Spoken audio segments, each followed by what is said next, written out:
الافوكادو.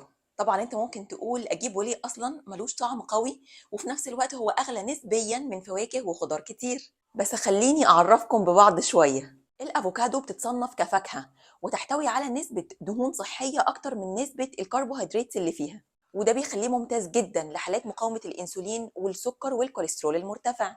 بس خد بالك ان سعراته عالية شوية.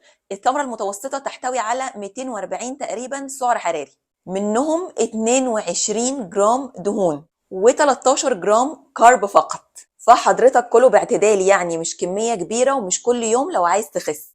أما بقى لو عايز تتخن فانصحك تحطه تقريبا يوميا في العصاير بتاعتك. مصدر ممتاز لفيتامين سي وإي وكمان كي وكمان فيتامين بي، يعني مليان مضادات أكسدة ويحسن معدل حرق حضرتك.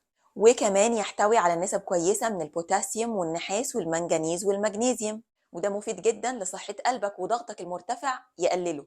ممتاز للمناعة ويقلل التهابات الجسم، ويحسن من نمو وتعدد بكتيريا الأمعاء النافعة. وممتاز للحامل واللي بترضع، ويساعد جدا في الشبع لأنه غني بالدهون الصحية. ممكن يتحط في عصاير، يتحط في بانكيكس، يتحط مع الأومليت، المهم هنتصرف ونحطه، أو ممكن في سلطة. اكتب لي في الكومنتس قول لي بتحب الأفوكادو ولا لأ.